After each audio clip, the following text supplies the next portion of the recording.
guerra en el nombre de Dios. Las grandes religiones del mundo predican paz y misericordia. La historia, incluso en la Edad Moderna, demuestra que religión y violencia no son contradictorias. En el siglo XVI surge una nueva denominación cristiana. La Iglesia de Roma, hace tiempo separada de la ortodoxa oriental, se vuelve a dividir en católicos y protestantes. Y en el nombre de Cristo se enfrentan en el conflicto más sangriento que ha conocido Europa.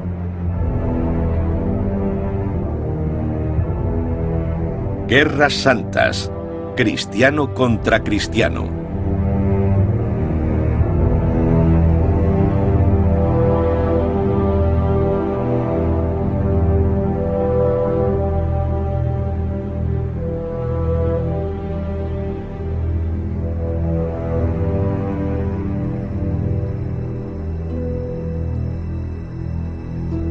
Europa entra en una nueva era, una nueva imagen del mundo, el Renacimiento.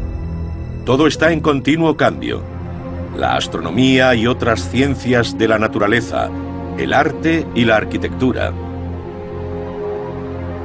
El modo de ver el mundo se transforma radicalmente.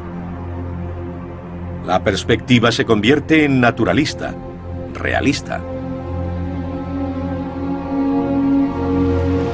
Valientes marinos, especialmente portugueses y españoles, se aventuran en extraños mundos desconocidos.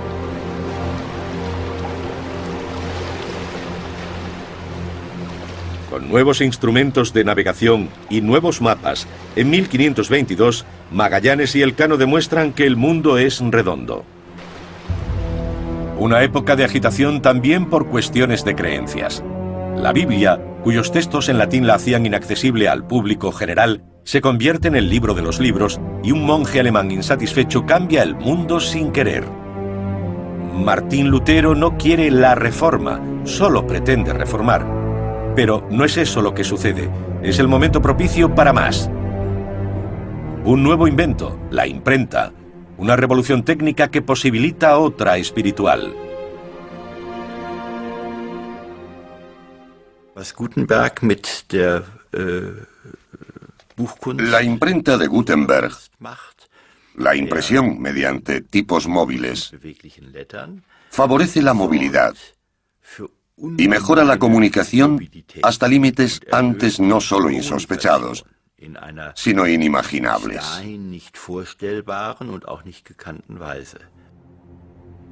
La autoridad moral de la Iglesia, la del Papa, ha alcanzado su punto más bajo con los Borgia. Los hijos del Papa Alejandro VI, Lucrecia y César, gobiernan igual que su padre mediante intrigas, asesinato y violencia. Cuando muere el Papa, estallan manifestaciones de júbilo en las calles de Roma.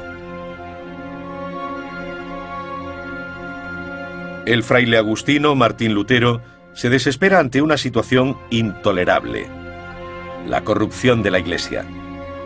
No es un revolucionario, solo un monje medieval, pero es obstinado y lucha contra los problemas teológicos. Con toda probabilidad, él mismo no clava ninguna de sus 95 tesis escritas en latín en la puerta de la iglesia de Wittenberg, a pesar de lo popular que se haya vuelto esa imagen. Después de todo, ¿quién habría podido leerlas? En realidad, se las envió al arzobispo de Maguncia en forma de carta. Seine handschriftlich niedergelegten Thesen gelangen in einer handschriftlichen Fassung nach. Sus ideas llegan a Nuremberg en forma de manuscrito y son traducidas del latín original. Luego, a finales de 1517, son impresas y distribuidas en gran número por todo el imperio.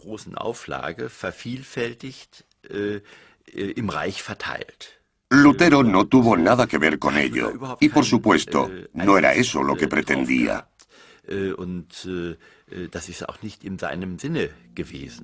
A consecuencia del alboroto, Lutero es excomulgado. En 1521, mediante un rapto fingido, el príncipe elector Federico III de Sajonia esconde a Lutero en el castillo de Warburg, donde traduce el Nuevo Testamento al alemán. Su estilo enérgico tiene una gran influencia en la lengua alemana. Un año después, sus textos son impresos con consecuencias trascendentales. Lutero no fue el primero en traducir la Biblia al alemán. En el siglo XV ya existían traducciones, no recuerdo cuántas, a otras lenguas nacionales, incluido el alemán. Pero la traducción de Lutero, su traducción de la Biblia al alemán, es la única que prospera y se propaga como el fuego. Un fuego que Lutero no quería prender. Sus textos religiosos inspiran una revolución. Thomas Müntzer discute con Lutero y convoca fuerzas que no puede controlar.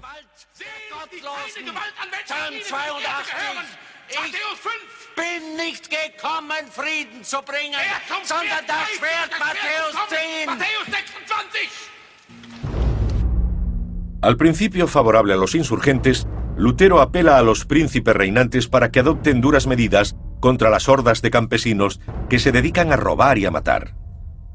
No quiere que lo asocien con las brutalidades que cometen. No le gusta Müntzer y no quiere unirse a la revolución.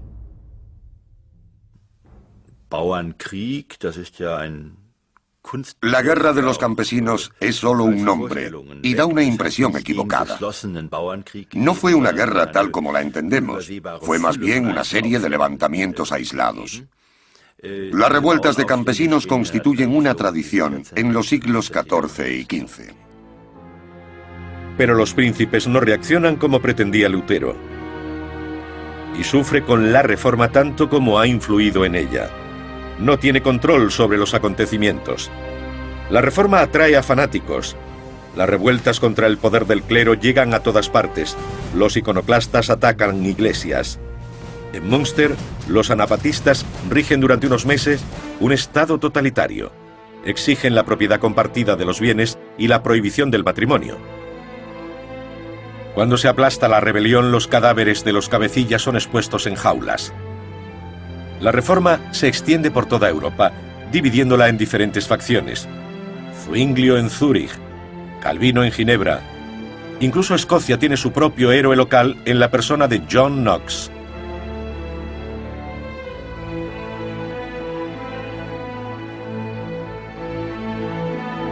En Londres, Enrique VIII aprovecha la oportunidad y funda la Iglesia Anglicana, principalmente para asegurarse el divorcio. La Reforma también implica un nuevo reparto de poder. 1546.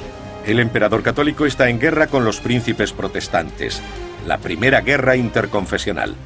Tras la victoria del emperador, se alcanza un compromiso de paz. Los ciudadanos deben adoptar la fe de su gobernante. Der Augsburger Religionsfrieden schafft insofern etwas Neues. La paz religiosa de Augsburgo acaba en algo totalmente nuevo, reforzando algo que ya existía. El estatus del imperio a un nivel superior de las diferentes facciones.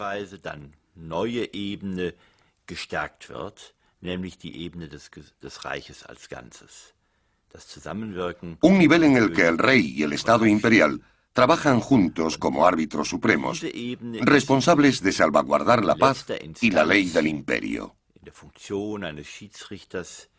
Dann dafür verantwortlich, den Frieden und das Recht im Reiche zu wahren und zu schützen. Paz entre los cristianos, un terrible error. Francia, 1572, la matanza del día de San Bartolomé. Se intenta formalizar un matrimonio real entre las distintas fes para instaurar la paz. Pero se produce una traición. Decenas de miles de hugonotes protestantes reunidos para la boda son asesinados por católicos, cristiano contra cristiano. Las facciones vuelven a estar en guerra. Se trata de religión, pero también de poder. La nueva fe religiosa es un medio muy oportuno para que príncipes ambiciosos puedan dar rienda suelta a su avidez de dominio contra el emperador, los reyes y la iglesia. Entonces, en 1618, tiene lugar el preludio de una catástrofe europea. La defenestración de Praga. En realidad, la segunda. ¿Protestantes contra católicos? Sí, también. pero sobre todo se trata de una larga lucha de poder. La revuelta de los estados contra el emperador es una tradición bohemia. En esta ocasión eligen inmediatamente a su propio rey. Der Erfolg des Fenstersturzes wird für uns greifbar.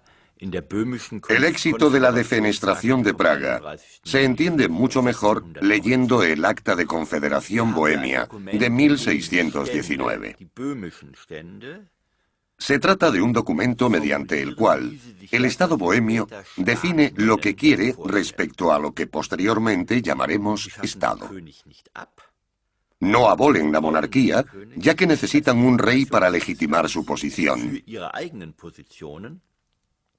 Pero limitan su papel a tal extremo que en el concepto de Estado corporativo, como lo define la nobleza bohemia, no es más que un maestro de ceremonias.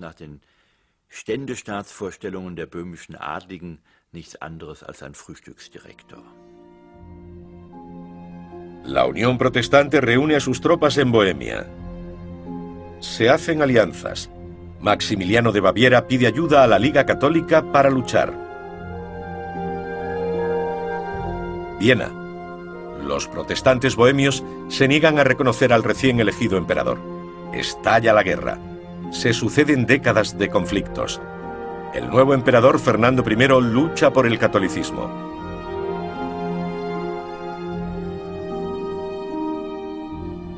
Wallenstein, un brillante general y comerciante. Por el momento no existe nada parecido a un ejército nacional. Wallenstein recluta un ejército de mercenarios y lucha a favor de la Liga Católica por dinero. Wallenstein ist derjenige, der sich in der Lage sieht, der Anfrage Cuando el emperador pregunta, ¿puedes proporcionarme un ejército? zur Verfügung stellen? Wallenstein se vio perfectamente capacitado, como hombre de negocios, para ofrecerle ese servicio. Als Wirtschaftsunternehmer gleichsam diese Dienstleistung erbringen kann. Las primeras victorias católicas. El rey bohemio es derrotado. Los protestantes pierden una serie de sangrientas batallas. En Bohemia, los éxitos católicos van seguidos de una represión brutal. Pero ahora los daneses temen por la seguridad de su poder en Europa. Entran en guerra con los Habsburgos católicos. La suerte de la guerra es caprichosa, pero Wallenstein casi siempre sale victorioso. De nuevo el emperador triunfa sobre los protestantes.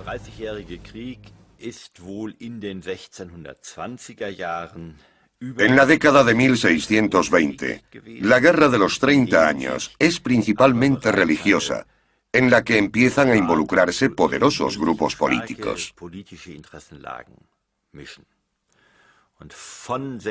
Y desde el 1630 en adelante, la guerra se convierte en un conflicto secular, una lucha de poder europea, en la que la religión sigue jugando un papel importante, aunque no dominante.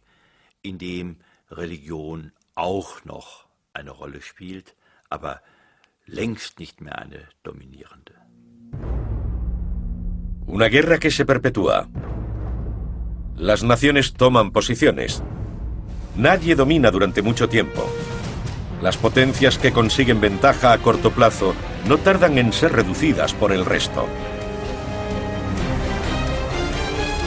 En todas partes, los ejércitos de mercenarios toman lo que necesitan de la población civil. La guerra se alimenta de guerra, dice la gente. Los soldados están considerados la escoria de la tierra y matan por dinero. Para los mercenarios solo cuenta el dinero. Estos mercenarios solo cumplían con su trabajo. Sobre todo, se aseguraban de cobrar a su debido tiempo. Si no, cambiaban de bando. 1630. Gustavo Adolfo, rey de Suecia, entra en guerra. La sede de su poder, la región báltica, es reclamada por los católicos. Un error. El monarca sueco se convierte en abanderado de la causa protestante y tiene la suerte de su lado. Una ironía del destino. Wallenstein, el brillante comandante de la Liga Católica, acaba de ser despedido por el emperador. Una concesión a jesuitas, españoles y los estados que lo odian. En 1631 las fuerzas católicas asedian por sorpresa a la ciudad protestante de Magdeburgo. Lo que allí sucede no tiene comparación ni siquiera la Guerra de los 30 años en su totalidad. Una orgía de brutalidad, tierra quemada, la ciudad es arrasada hasta los cimientos. La población es aniquilada casi por completo. Gustavo Adolfo el Protestante del Norte jura venganza. Sus tropas victoriosas avanzan hacia el sur. Augsburgo, un bastión protestante. Anteriormente había sido una ciudad en la que todas las facciones convivían en paz. Allí los soldados del rey sueco son recibidos como ángeles de salvación. Una esperanza histérica en una tierra desahuciada. Pero esos hombres solo traen muerte, miseria y devastación. Los soldados suecos también son mercenarios. La guerra es su negocio. Lo que los bávaros sufren poco después se parece mucho a lo que cuentan los pocos supervivientes de Magdeburgo. Todos los mercenarios son iguales. Por primera vez en la Guerra de los 30 años, los campesinos se enfrentan a los mercenarios. Los soldados dejan a su paso un rastro de devastación, sin importar si luchan o no, o la causa a la que sirven. En tiempos tan peligrosos, se requiere el regreso de Wallenstein. Muchos desconfían de este general presumido y sin escrúpulos, pero es la única persona capaz de detener el avance sueco. La situación desesperada exige medidas desesperadas. Los dos comandantes se enfrentan en el sur de Alemania. Una batalla de titanes, Wallenstein contra el ejército de Gustavo Adolfo. El resultado, victoria de Suecia. Pero una victoria al precio de desastre.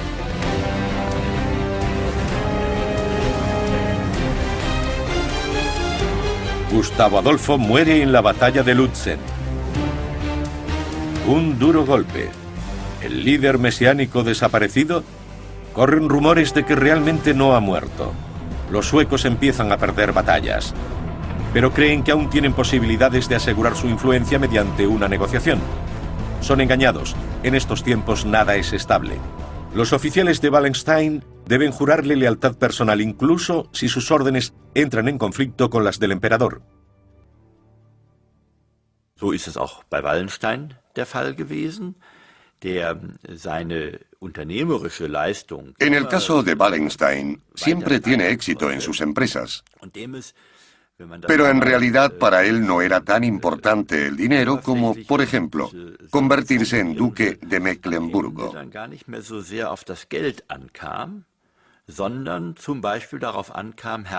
Una promoción en su rango social que lo colocaría a la altura de los príncipes del Sacro Imperio Romano Germánico. Der ihn den Reichsfürsten des Heiligen Römischen Reiches gleichstellte.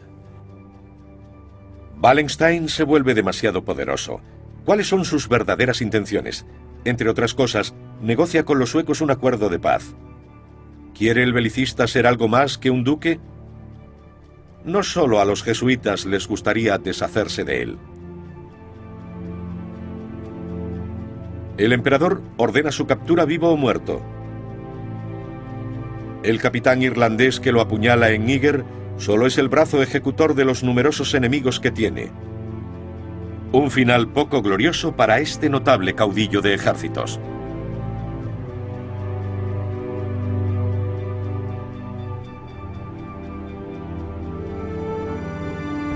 La guerra continúa. Al principio la dinastía Habsburgo apoya la guerra para asegurar su dominio. Pero ahora, la lucha es para prolongar su estancia en el poder.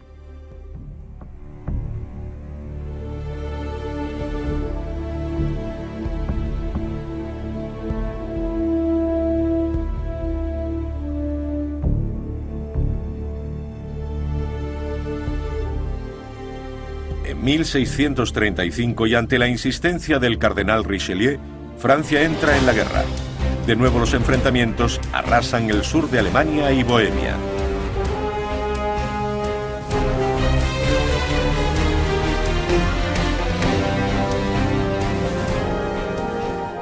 Hasta 1648 la gente no empieza a hartarse de tanta carnicería.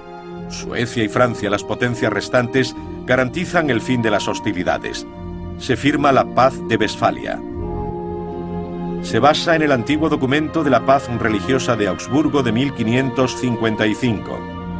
Tras 30 años de guerra, una verdad amarga, empezar de cero.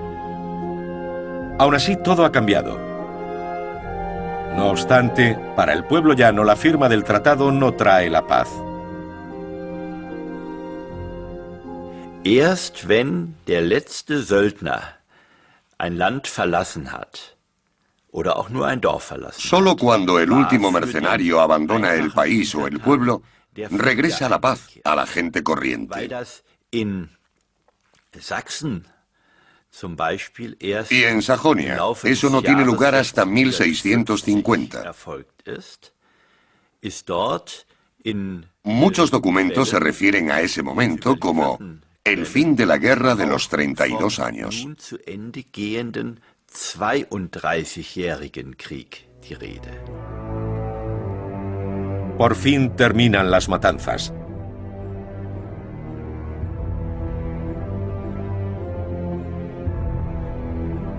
El coste de la guerra, la destrucción de un continente. El conflicto por la interpretación del cristianismo lleva a una orgía de crueldad que pone a los seres humanos al borde del abismo.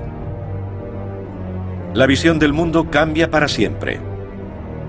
Símbolo de ello es el árbol de la horca, en el que se cuelga incluso a camaradas heridos, inservibles como soldados.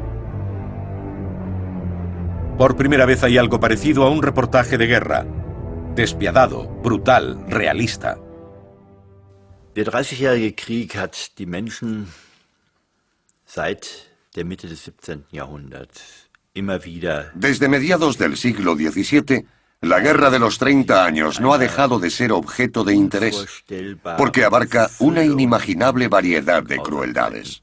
konfrontiert worden sind. Die Zeitgenossen durch das Lo que la gente vivió en aquella época quedó plasmado en escritos e ilustraciones posteriores an Dichtung, an Grafik, que no muestran inhibición alguna a la hora de describir la crueldad, con todos sus detalles escabrosos. alle Grausamkeiten zeigt. Para la población civil, la presencia de la soldadesca, sin importar bajo qué bandera sirva, significa miseria y muerte. Los mercenarios cogen todo lo que quieren. Las tropas merodeadoras arrasan la tierra incluso donde no hay combates. No hay piedad ni compostura. Dieser Krieg wird als ein grausames Ereignis wahrgenommen. Esta guerra se considera un suceso terrible, Wie eine Naturkatastrophe, una especie de desastre natural que arrasa pueblos enteros y contra el que no hay protección posible. Nicht wehren kann. La guerra se alimenta de guerra. Los civiles tienen más posibilidades de morir que los mercenarios. Así que los hombres de los pueblos arrasados y los enfermos se presentan voluntarios al servicio militar para sobrevivir un poco más. Los cuidados médicos son casi inexistentes. Los heridos tienen muy pocas posibilidades de sobrevivir, pero sigue siendo mejor que morir de hambre o asesinado en su propio pueblo. Una catástrofe europea. La región más afectada es la que posteriormente se convierte en Alemania. ¿Cuántas muertes cuesta la guerra? En general puede que el 50% de la población. En algunas zonas, las ciudades perdían hasta el 70 y 80% de sus habitantes, a juzgar por el alto número de asentamientos abandonados tras la guerra de los 30 años. Es decir, lugares en los que la gente ha estado viviendo, pero que tras la guerra dejan de estar poblados y quedan abandonados y desiertos. Pero de las ruinas de las guerras de religión surge la idea del moderno Estado-nación. Un mecanismo de poder. Una estructura neutral que se alza sobre el conflicto de creencias. Tratados, orden civil y el gobierno de la ley para instaurar la paz. Una idea cuyas consecuencias llegan hasta nuestros días. El infierno es la propia humanidad. La lucha por la dominación religiosa conduce al abismo. En nombre de una fe verdadera, El hombre es capaz de cualquier crueldad imaginable, como demuestra la Guerra de los 30 años.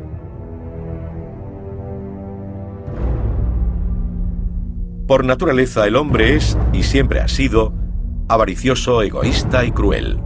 Solo una fuerte represión lo obliga a mantener la paz. El hombre es un lobo para el hombre, escribe el filósofo inglés Thomas Hobbes. Hobbes zieht daraus die Konsequenz, dass der Mensch zu Hobbes concluye que para que el hombre pueda vivir en condiciones de coexistencia pacífica, debe ser sometido a una disciplina. Debe ser controlado en todos los aspectos de su vida por un poder. Un poder que solo puede ser ejercido por el Estado.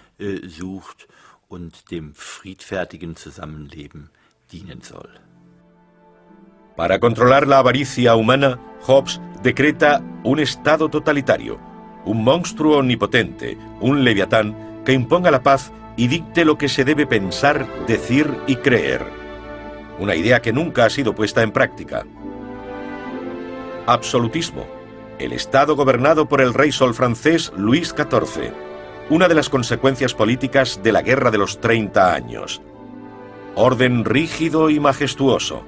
La selva da paso al jardín. El Estado empieza a rodar como una maquinaria bien engrasada y neutral. Los instintos básicos y los conflictos de fe son mantenidos a raya por el gobierno, el nuevo ideal de la era. En lugar de ejércitos de mercenarios contratados para ocasiones puntuales, aparecen los ejércitos permanentes, valiosos instrumentos del Estado que se usan con moderación.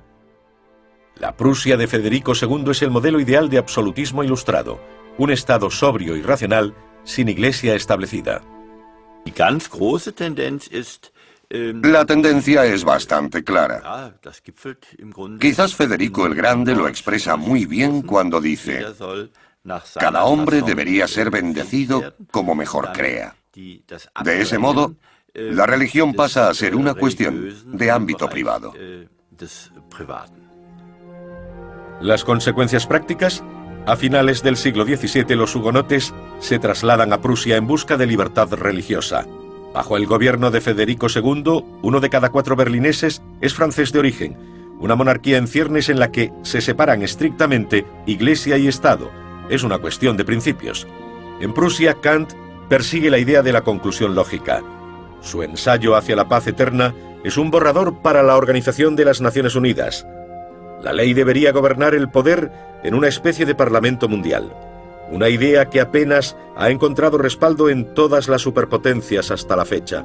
Actualmente la separación de Iglesia y Estado se da por sentada hasta el punto de que la comparecencia del Papa ante las Naciones Unidas apenas es noticia. En el pasado, los papas declaraban guerras. Hoy, solo tienen autoridad moral, no batallones. Un largo camino que lleva desde los cruzados en la Edad Media y tras la Guerra de los 30 años hasta nuestros días.